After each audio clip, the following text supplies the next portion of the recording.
Breathing in, I enjoy the cool air inside the hall. Breathing out, I'm grateful to be together but not be too hot. So we'll start with 3 sounds of the bell. And Sister August Moon is sitting at the bell this morning, so she'll invite 3 sounds of the bell. And that's an invitation for us to come back to our body, come back to our breath, and enjoy deeply the present moment.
Good morning, dear respected Thay, dear friends.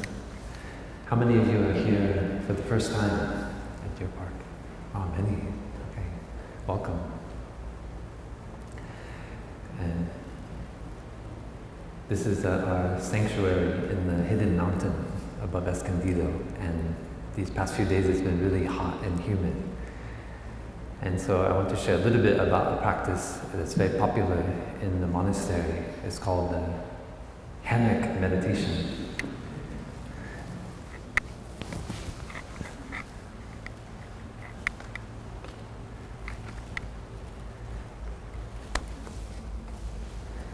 So it's very nice if you can find 2 trees.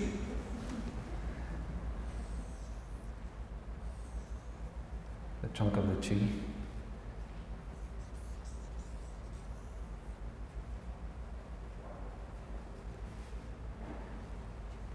Has anyone here practiced hammock meditation before?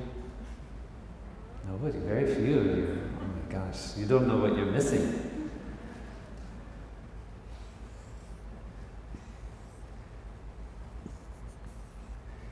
Okay. You know, it said that when the Spanish arrived on what they call Hispaniola, which we now call I guess the island of Haiti in Santo Domingo, is that right? Or was it Cuba? I can't remember. Then the native peoples there used hammocks for sleeping.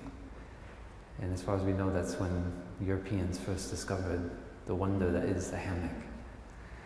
And very quickly, the hammock solved the problem, which, especially on ships,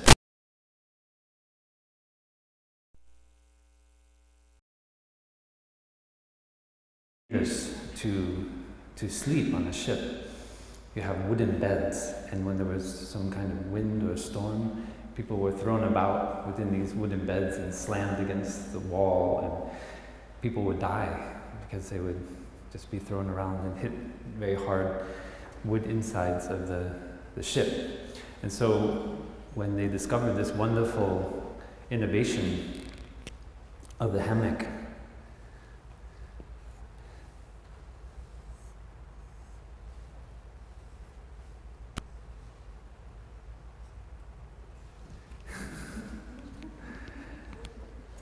the sailors were so happy because they could hang the hammocks inside the ship. And even if you had a very violent storm, you just swing back and forth like this.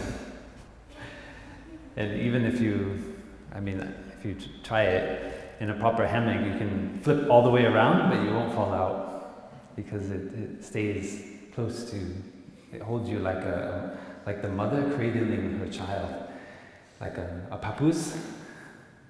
That feeling of somehow swaying and feeling it wrapped. Get from a hammock is very similar to the feeling of your mother holding you as a child.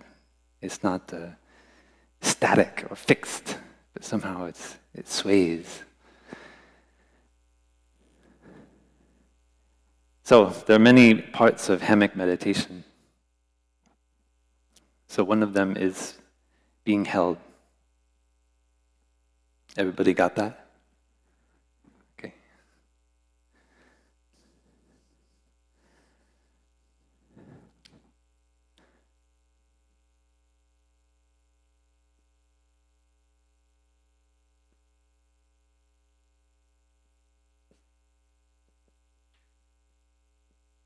Being held, embraced.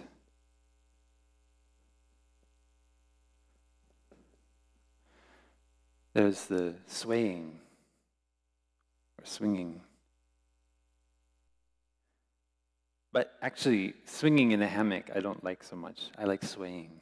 Just very gentle. When you're in the hammock, you're very aware that I'm not static, but I swing. And sometimes you swing both ways. You swing this way from the wind, and depending on the width of the trunk of the tree that you attach the hammock to, it sways this way as well. There's a kind of elastic motion. And then there's a cloud watching.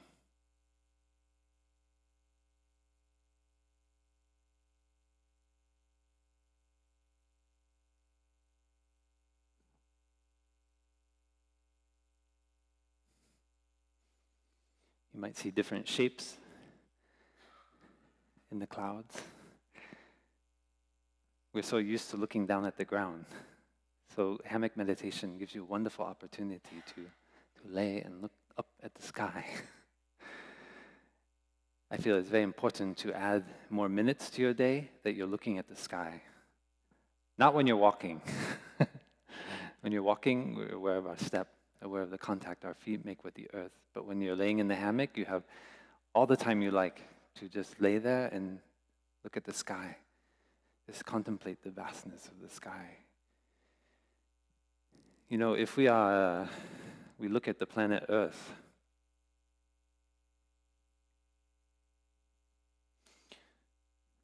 we just have a very, very thin layer. It's probably not even that thick of what we call the atmosphere. And because of scattering of light from the sun, we experience during the day the blue sky. But in fact, we know that we're looking at outer space. We're looking at the cosmos, even during the daytime. Usually it's only at night that we see the stars, because that bright light is not being scattered by the water droplets in the atmosphere. So we see, at night I see the stars, I feel in contact with the universe. But even during the daytime, you're also looking at the stars. You just can't see them because of the scattered light. So I like to, this is kind of the macro, this is the close-up. So we have our little friend here who's laying in a hammock with just that little thin layer of atmosphere protecting him like a womb from the harshness of outer space. So that's the kind of meditation you can do while you're practicing hammock meditation. Laying there looking at the clouds, you can remember that not only am I being embraced by the hammock, and by the way, it wasn't until the British tried to, some British kind of a little bit scandalized by the use of the hammock. They wanted something that looked more like a bed, so they put a bar across the top of the hammock to make it stay open, because they felt a bit scandalized by somehow the closeness of the original hammock. And so they put this bar here. And when I was a kid, we had one of those hammocks at my house, and we used to love to swing in it and then try to flip each other out. So we lost, by putting that bar, you lose the quality of embracing of the hammock. So I highly recommend, if after this talk you go and find a hammock, you make sure you get one that doesn't have a bar, so you can experience the embracing quality of the hammock.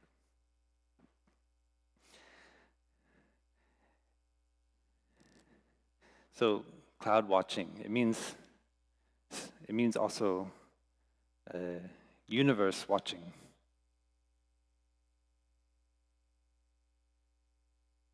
Looking at the cosmos.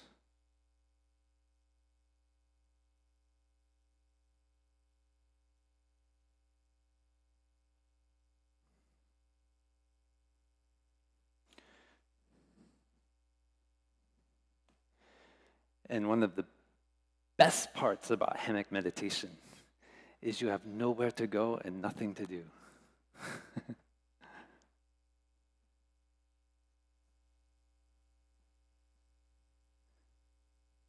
And this is very crucial for your state of mind while practicing hammock meditation. Nowhere to go, nothing to do.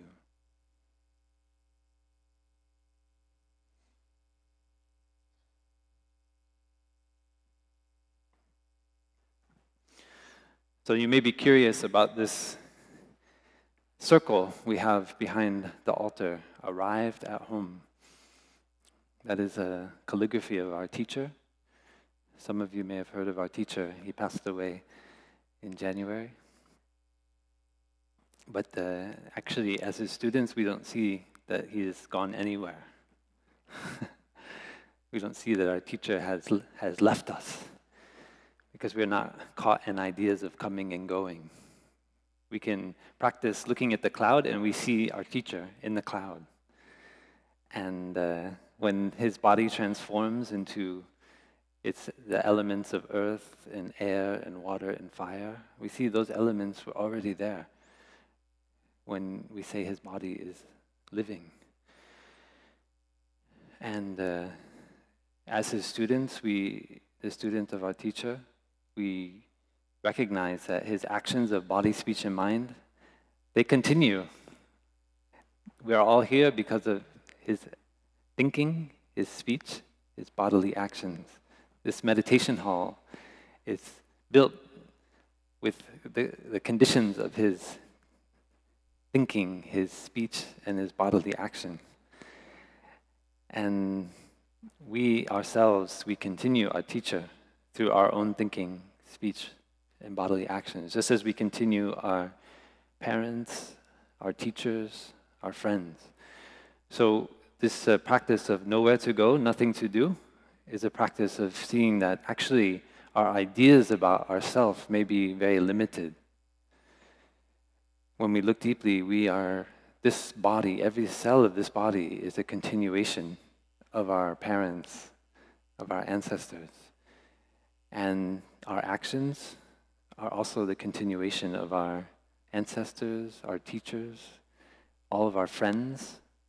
The way we think, the way we speak and act is not coming from nowhere. It's a manifestation of and continuation of our teachers and friends and all society. So when we talk about our teacher, we say For the sake of the convention, we say, he passed away on January 22nd, 2022. But in our heart, we see he hasn't really gone anywhere. Because as a teacher, he knew how to practice this very deep teaching, know where to go, nothing to do. And especially he started with the practice of mindful breathing.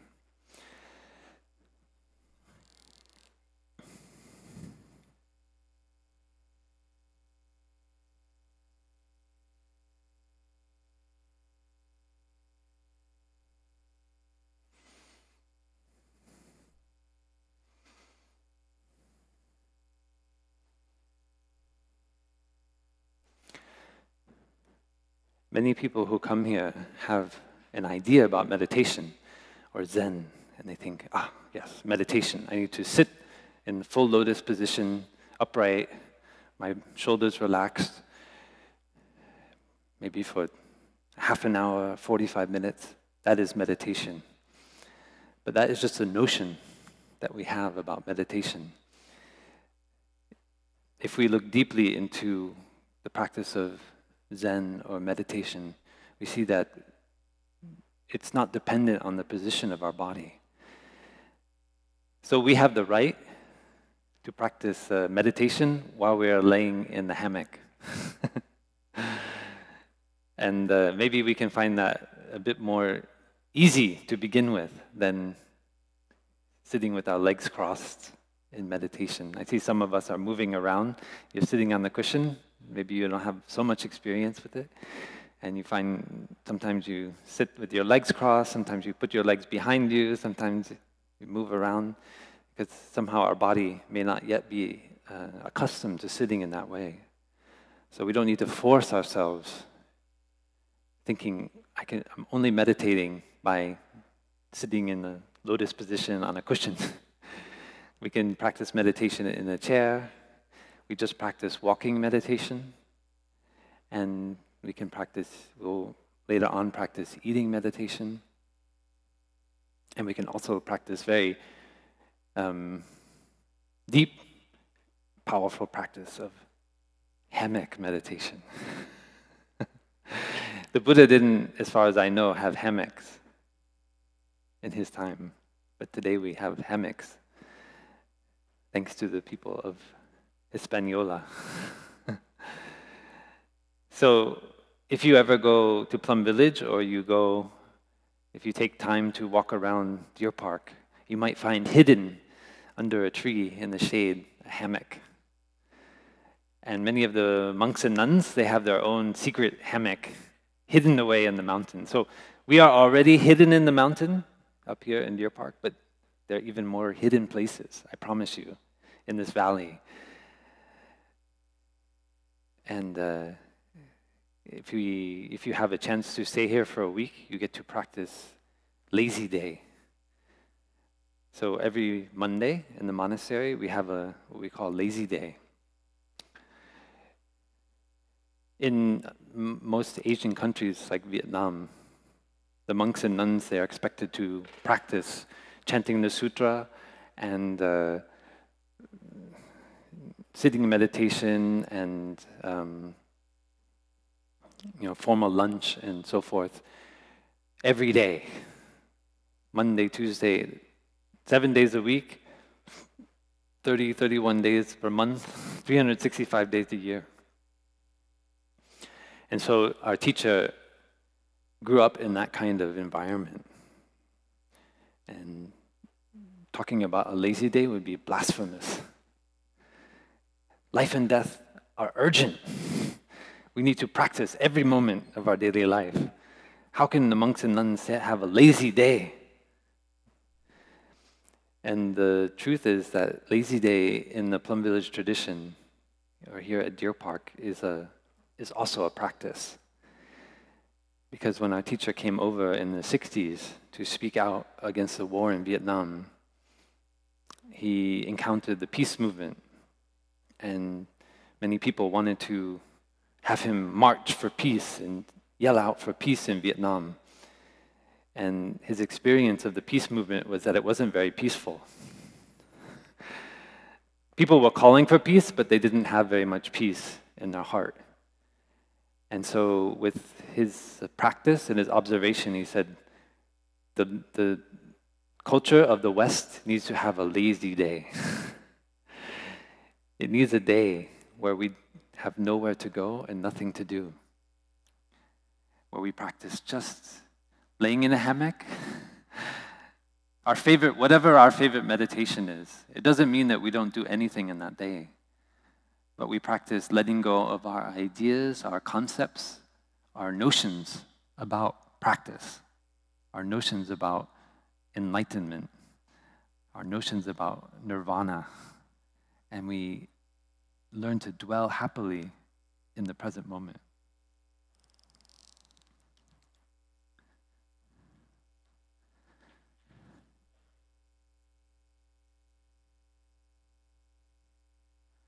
Dwelling happily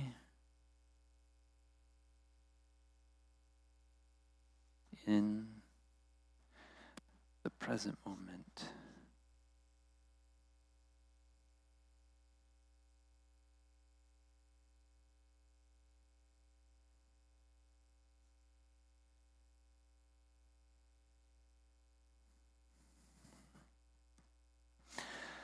So, practicing to be arrived at home means we mastered how to dwell happily in the present moment. It means we don't base our joy, our happiness on something in the future. We don't think, oh, if I only get that job, if I can only pay off the mortgage on my house, if I can only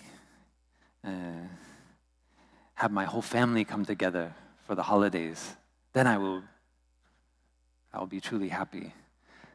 So long as we take refuge in that happiness, in our idea, and we try to control things outside of ourselves, we can never be truly happy. That is the insight of the Buddhist tradition. The Buddha had the insight because he had many people around him. He was from a very prominent family on the plain of the Ganges River, and they had so many expectations for this talented young man to be a leader in the community, to make his family more prominent, more famous, more respected, to increase the wealth of his family, of his community. And he, as a young man, he observed the expectations of those around him, his parents, his community, and he observed his own mind, and he saw that in those expectations, he could never be truly happy. He observed that people who obtained those things, they were just more busy, and they didn't enjoy their life. The more things they had to manage, the more busy they were, the less time they had to really enjoy life. So here we are in 2022 in the United States of America. Many of you may have heard, I think his name is Thorstein Veblen, is that right? The theory of the leisure class. He said that almost more than a century ago, that with the rate at which society was producing innovation, within many decades, people wouldn't have to work for more than 5 or 10 hours per week. And they would have all this leisure time and what would they do with it? Never in human history on the planet have we had so much free time. Have we had all the things that we need? We've industrialized agriculture. We've learned how to put ammonia into, nitrogen into the soil, and synthetic, suddenly massive energy inputs from fossil fuels. So soon society will have nowhere to go and nothing to do. Everything is provided. We have loads of free time. What will we do with it? And here we are, 2022. And some of us are working 80 hours per week. What for? What is it for? What are we running after? Does anybody ask that question? This is a kind of practice. We need to ask ourselves that question. I'm not going to tell you. It's for your own insight, your own deep looking and contemplation. What am I running for?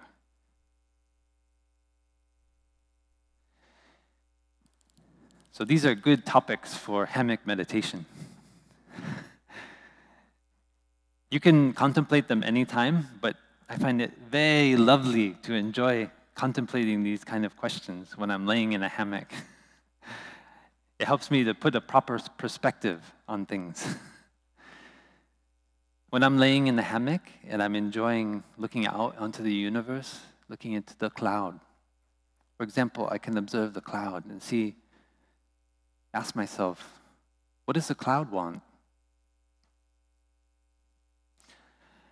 And you might say, well, the cloud wants to become rain. But the cloud might just like being a cloud. Maybe you think it's silly to look at a cloud and ask, what does the cloud want? But somehow it's not silly for us to ask ourselves, what is it that I want? So what is the difference between me and a cloud? I am 60% or more water. The cloud is mostly water. When the cloud becomes the rain, then it transforms itself and it no longer manifests as a cloud. Suddenly it's raindrops coming down, joining the stream, joining the earth, becoming the river, and flowing into the ocean. And then with the sun, the kiss of the sun on the surface of the ocean, the water comes up again and manifests another time as a cloud.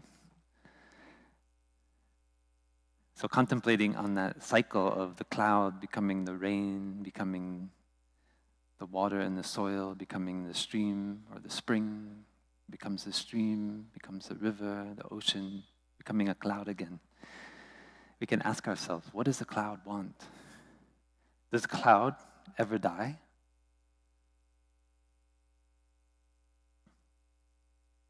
So then we can ask that same question of ourselves. So I observe this body.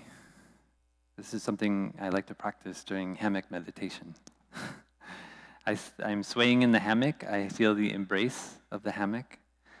And I look at the cloud, and I reflect on the cloud becoming the rain and going into the ocean and becoming a cloud again. And I use those same eyes of impermanence, and I direct it towards this very body.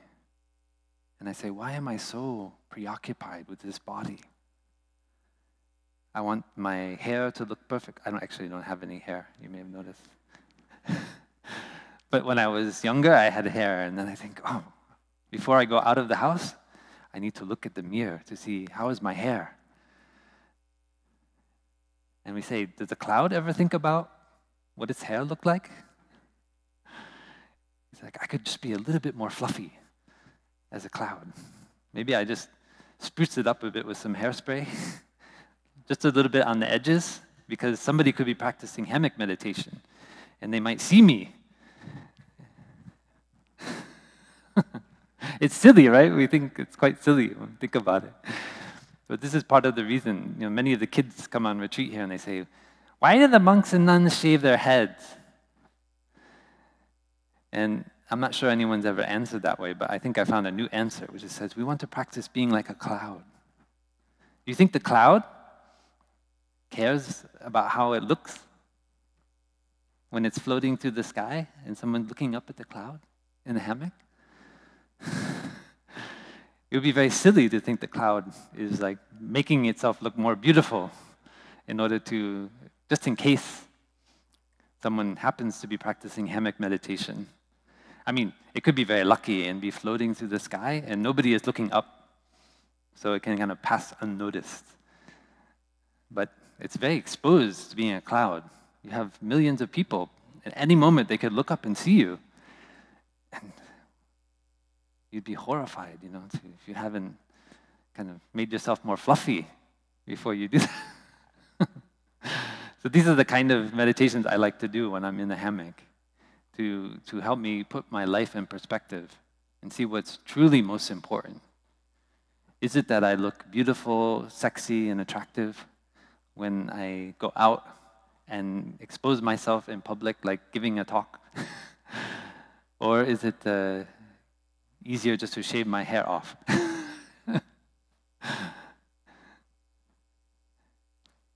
Maybe we can listen to the sound of the bell, enjoy our breathing, and contemplate our body as a cloud.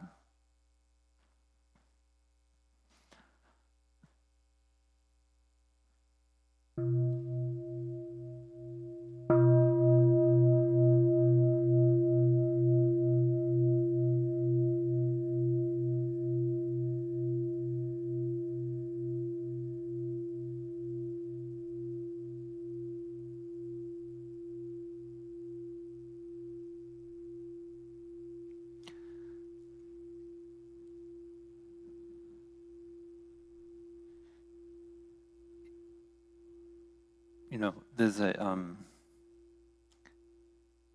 staircase at my mother's house, and if she ever invites you over,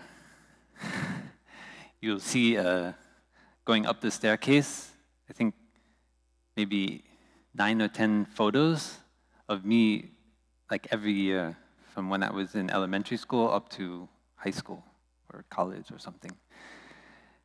And it's a kind of torture to think, that people,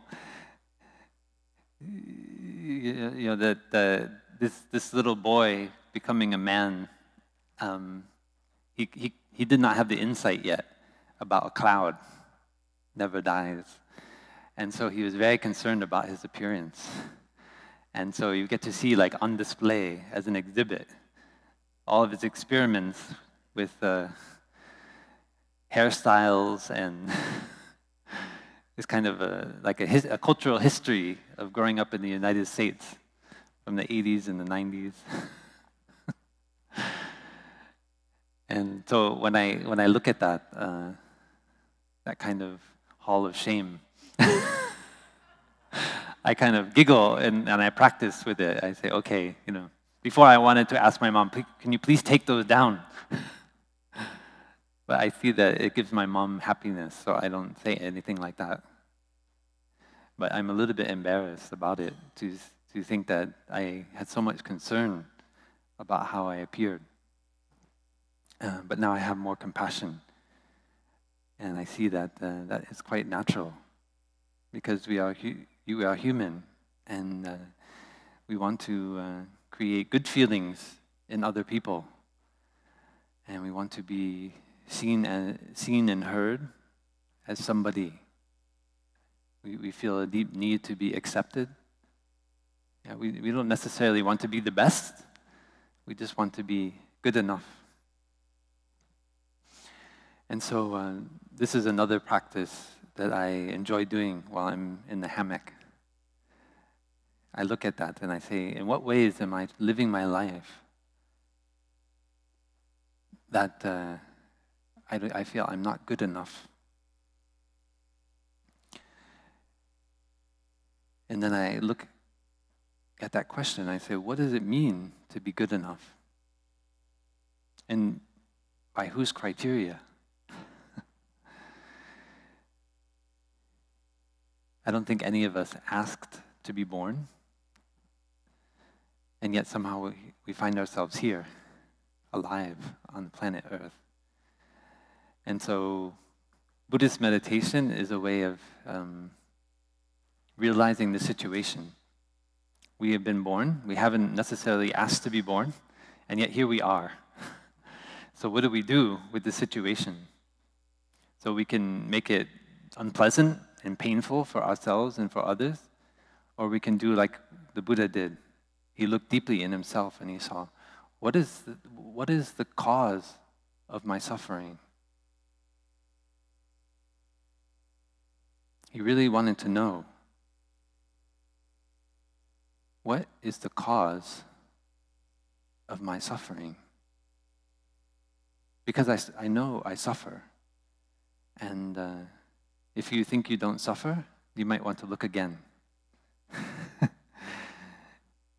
I think it's helpful if you're feeling really good, you feel like you're on the top of the world, that everything's perfect. Look at it. Look at what you do, and ask yourself, why do you do the things you do? Because if you ask yourself, you'll find out that somehow there's still something inside of you that says it's not good enough. And there you can find your suffering. And that way you overcome your pride. You see, like the Buddha did, that there is suffering. That was one of his first insights. There is suffering.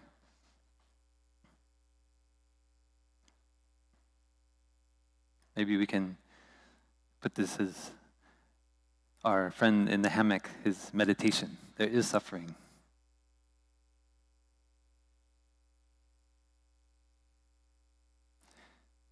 Yeah, that's right.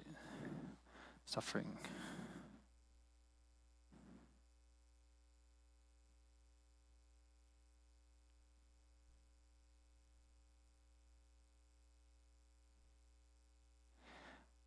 That is the first contemplation. If we don't see the suffering in ourselves, then we cannot realize true happiness. Happiness and suffering are like two sides of one coin. They are not separate. We can feel some pleasure, some joy, very fleeting.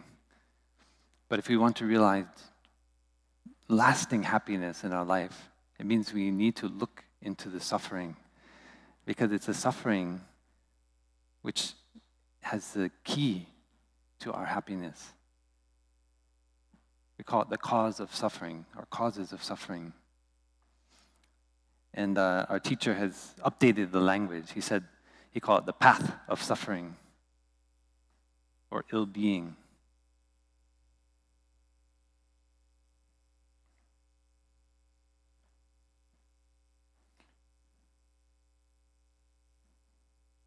It can be a literal path, like we decide to go here instead of there. And it can be a narrative in our minds.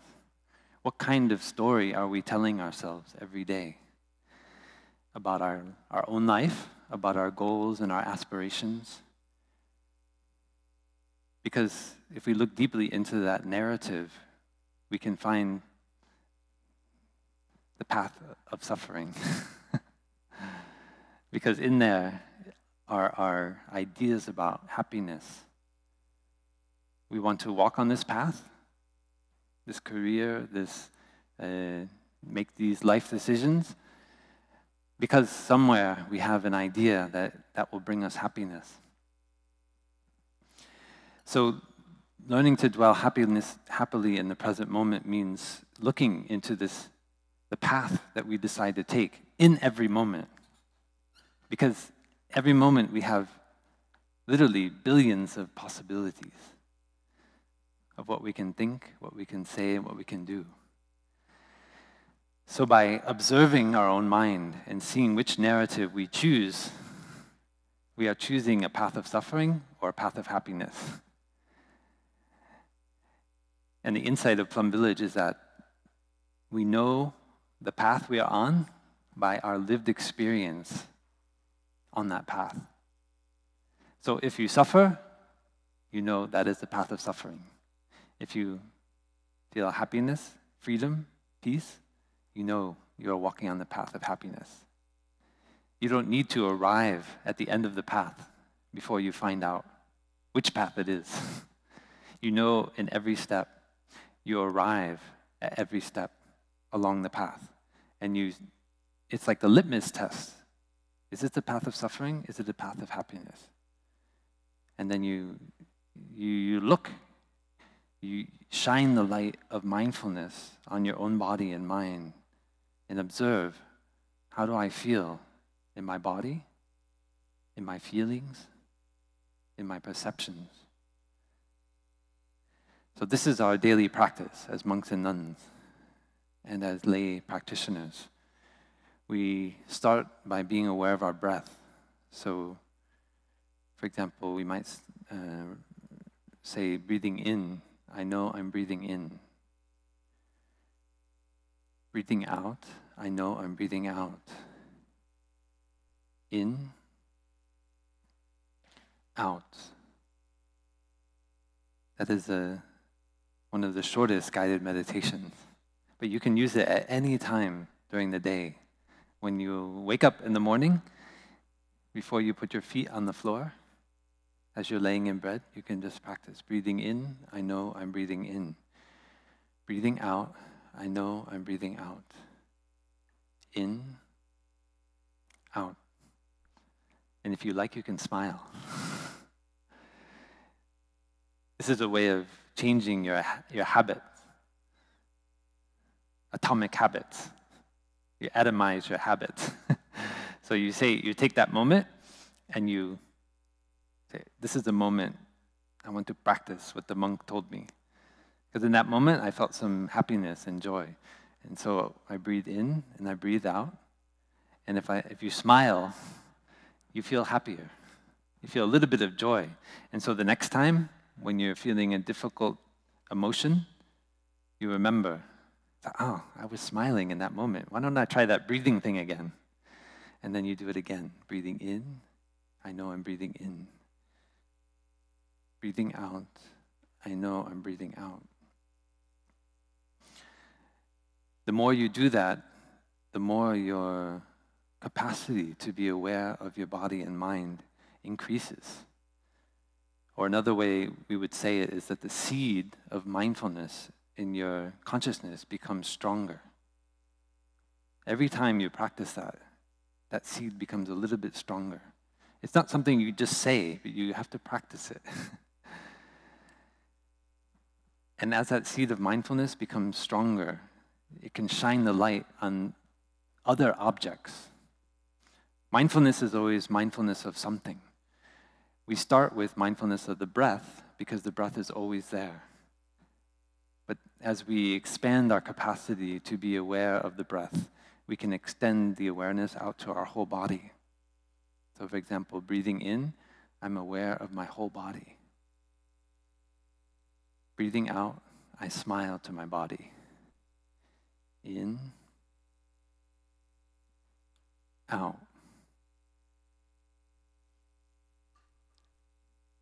And so then our capacity to be aware is able to embrace our whole body, just as it is. So just like the cloud, we can let go of our expectations about our body, the way we like our body to appear, and we just accept, we can smile. We're just like a cloud. But we're aware of our body. We're aware of how it feels to be in our body. We're not lost in our mobile phone, in our iPad, or on the internet, or in dreaming about the future, or in regrets about the past. We're just fully there with how our body is in the present moment. This is very powerful practice. So starting with the breath, expanding the awareness to our body, and then as we begin to master that awareness of the breath and the body, we can extend our awareness out to our feelings. So breathing in, I'm aware of my feelings. Especially if we have a painful feeling, we can be aware of it. It could be a painful feeling. Maybe we're sitting, we're feeling a bit uncomfortable. Maybe there's maybe we have some injury or some illness in the body.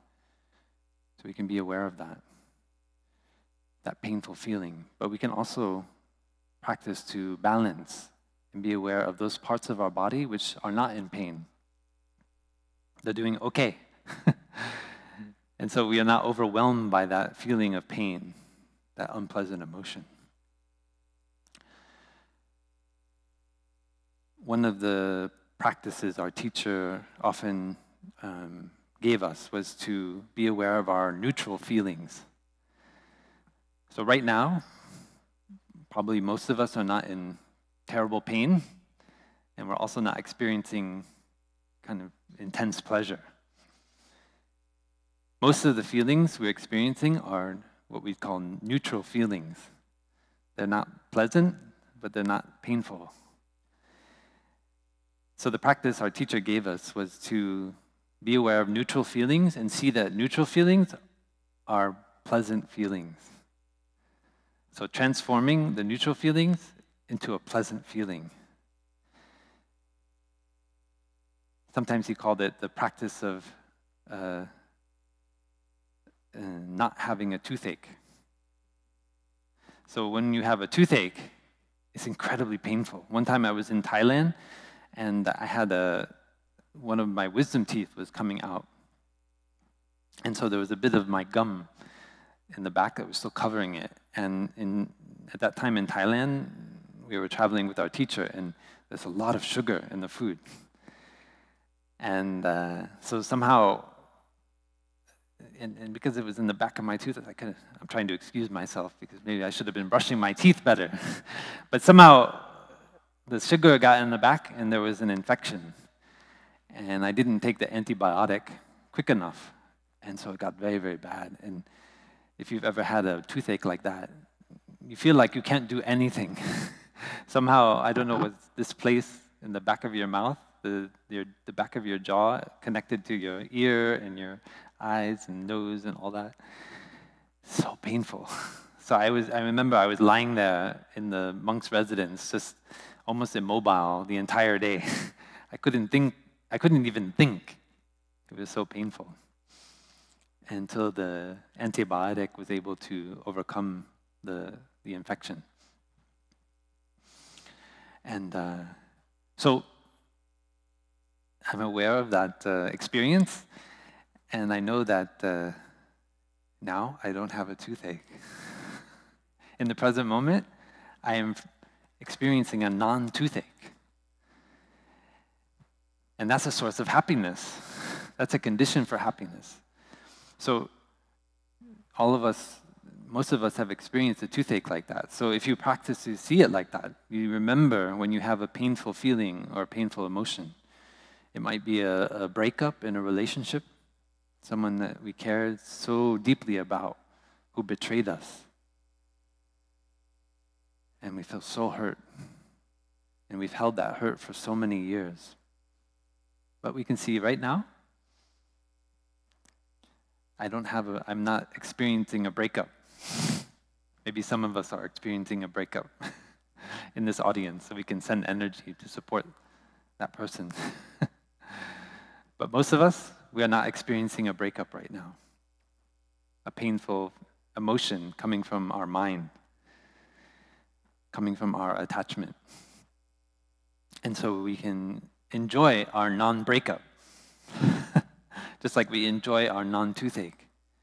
So that's how we transform a neutral feeling into a pleasant feeling, by seeing that it's a wonder to not be having a toothache. It's a wonder not to be experiencing a romantic breakup. So that we don't take for granted this present moment. The Buddha had a body, he had feelings, he had minds, just like we do. But he made the deep determination to understand the nature of his body and mind. He practiced mindful breathing, being aware of his feelings, and he knew how to take care of his emotions. So, as part of Hammock Meditation, we can follow the Buddha. We don't have to. If you like, you can practice sitting meditation. That's also wonderful. But maybe we feel a little bit tired, and it's hot outside, and it's the afternoon, and we have some lovely trees nearby. Or maybe you can put some hooks in your apartment. I have, in my room, in the residence, I have some hooks in the wall. And so I hang my hammock there. And now it's been so hot, I actually sleep in my hammock at night. And it's wonderful. I feel so rested. So I don't present something that I haven't put into practice. This is something I like to practice very much. The movement of the hammock, the feeling of being held, embraced. If we put the hammock outside, we can practice cloud watching. And while I'm lying in the hammock, I practice nowhere to go, nothing to do. I want to look into my suffering and see, how have I chosen the path of suffering? How do I continue to act in a way that I create suffering for myself and suffering for others? And by doing that, then I see that there's also happiness.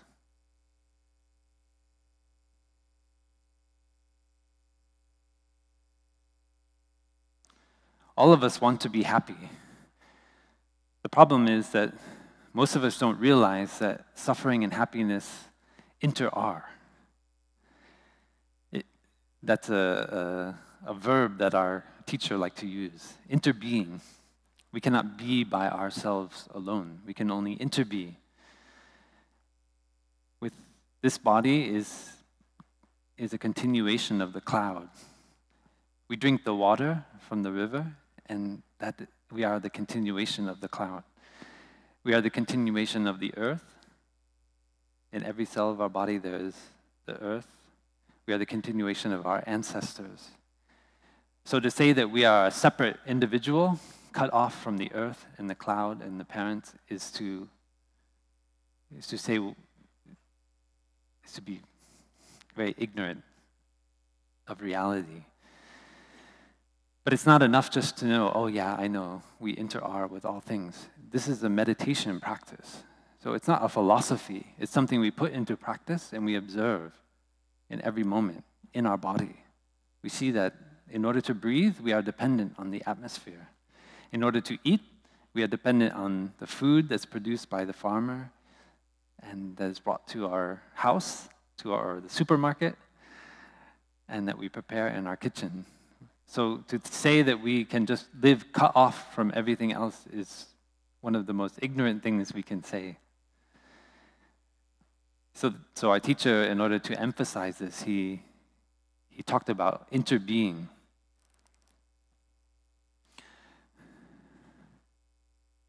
We cannot be by ourselves alone. We can only interbe.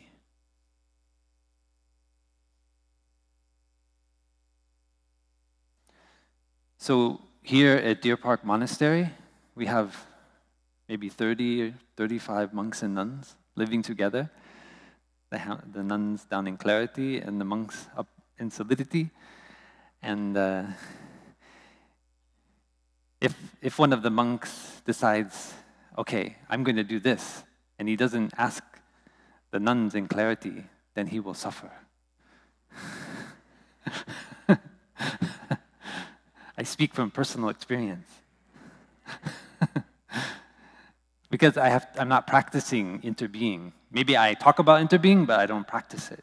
Right? So I need to learn that in order to live in community, I need to take refuge in the community, and I need to listen to the insight of my community. And when I do that, I suffer less. So that is the insight of happiness, that happiness inter-is with suffering.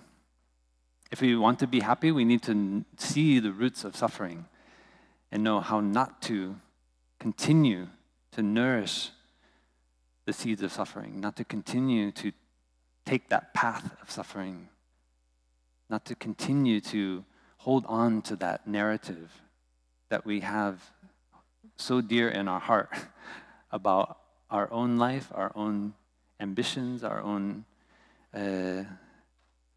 idea of happiness. We learn to let go. And I find it particularly easy to let go of things when I'm swaying in a hammock. All my delusionary ideas about happiness and things that I want to do, I find it very easy to just let them go and just enjoy laying in the hammock, supported by the trees, looking up at the sky. And that letting go is what we call the path of happiness.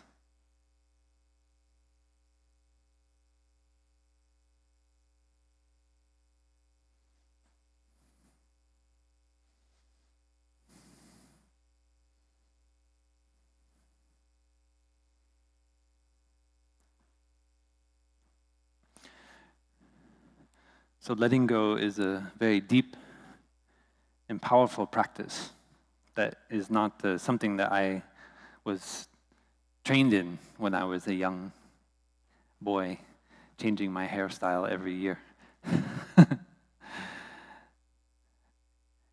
I learned how to solve problems, but I didn't learn how to let go. And because of that, I thought, I can get anything that I want. I just set my mind to it, kind of rugged individual, philosophy, American attitude, right? And whatever I set my mind to, I can get it, even if it creates lots of suffering for myself and for other people. Of course, I didn't learn that part. Yeah. And so I proceeded to, when I created suffering for myself and for other people, I proceeded just to ignore it and just focus on my goal, what I wanted to realize. And I continued down the path of suffering. And please, we should understand that the path of suffering is something we choose in every moment. It's not like we chose it back 10 years ago and then we just live in regret every moment that we chose that path. That is and also a kind of ignorance, because we can change our narrative in any moment. Every moment you have the chance to transform. Every moment is a moment of endless possibility. We have neural pathways which we've reinforced through our ways of speaking, thinking, and acting. And so those can be very strong. The habits we've formed can be very strong. But in every moment we have a chance to take another path, to try letting go of our idea of happiness. And then we experience some joy. We experience peace. We experience freedom. We lay in the hammock. We just enjoy that moment. We don't have to do anything. We don't have to do our work in the hammock. It's okay, sometimes we can, but when we're practicing hammock meditation, we only do hammock meditation. So make sure your iPhone or your iPad, your laptop is very far away from the hammock. Put it on the other side of the room or leave it behind. If you like, you can have just a piece of paper and a pen. And from time to time, you might like to try writing on a piece of paper. But don't get too caught in the writing. But you're allowed to have a piece of paper, a notebook, and a pen for hammock meditation. Because sometimes you get a deep insight and you might like to write it down. But the core of hammock meditation is just to look within ourselves and see what are the things that are pulling me away from the present moment, that are keeping me, that are cutting me off from my experience of my feelings, my perceptions in the present moment. And look at those. Because what we think is what we become. Our thoughts are nourishment of our future thoughts and speech and action. And that is a practice of meditation on the source of nutriment. We are nourishing our future at every moment in the present. So we have to don't think that your thoughts are just neutral. They have a direction. And the more you feed your thinking, you feed yourself with your thinking, the more you go in that direction. So by practicing letting go of our notions, letting go of our idea about happiness, we touch happiness in the present moment. We touch freedom. And you get the taste. That's called the taste of Zen, or the taste of meditation.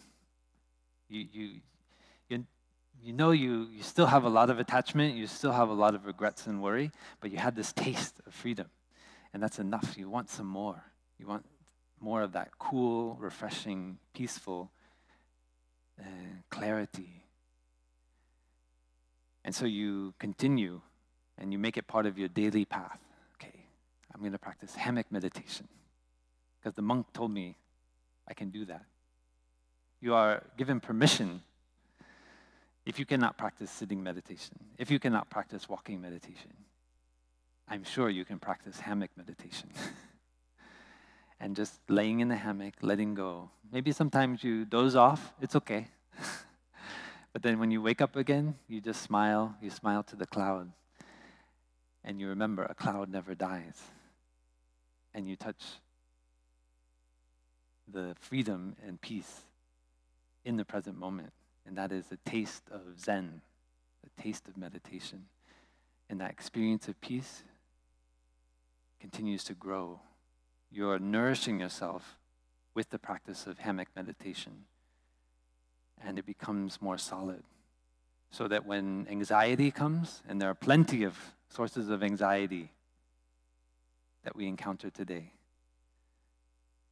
the climate crisis, division, misunderstandings, wrong perceptions, war, they are there. But if we don't master hammock meditation, how will we ever be able to take care of ourselves and help alleviate the suffering of others in the world? It's not possible. We cannot help others suffer less if we do not master the practice ourselves. So we start with a good environment. In a hammock between two trees is a very good environment to begin the practice of peace. And then that peace becomes more solid. And when we get up out of the hammock and we go and we deal with the conflict between our partner and our daughter, for example, we have peace to offer them. We have our freedom to offer. If we don't have that peace and freedom, how can we possibly offer a way out of the conflict for others? So the peace starts within. The way out, we say, is in. And if you want to try to solve the problem, you have to look in and see, have I transformed the conflict that's there in my heart? Because if I don't know how to transform that conflict, how will I ever transform the conflict out there? So that is the practice I offer for today, the practice of hammock meditation. And of course, you can do this practice without a hammock. If you don't have a hammock, you can practice what we call total relaxation, which is a kind of lying down meditation, where we're aware of every part of our body, and we practice gratitude and sending peace to every part of our body as we lie down. But I hope you all have a chance to practice hammock meditation. It's very easy nowadays. You can find hammocks very cheap. I remember a few years ago, I didn't have so much the practice. I didn't so often lay in a hammock. But one of my brothers, he saw at the local sports store near Plum Village in France, there were very inexpensive hammocks. So he bought a bunch of them, and then he gave me one. He gave them out. And so that was the beginning of my practice of hammock meditation. So maybe you have somebody like that, or you can, when you go to buy a hammock, you can buy two and offer one to somebody else. It's a very lovely way, because if you tell your loved one, your partner, you could do better practicing a little bit of meditation. Somehow they don't take it very well. I found that it's not a very skillful way of expressing our dissatisfaction with their behavior. But if you hand them a hammock, I think you might touch a seed of joy. You don't have to say anything. You don't have to make them watch this talk on YouTube about hammock meditation, because that's too much. Just give them a hammock. You don't need to say anything, and then just watch what happens.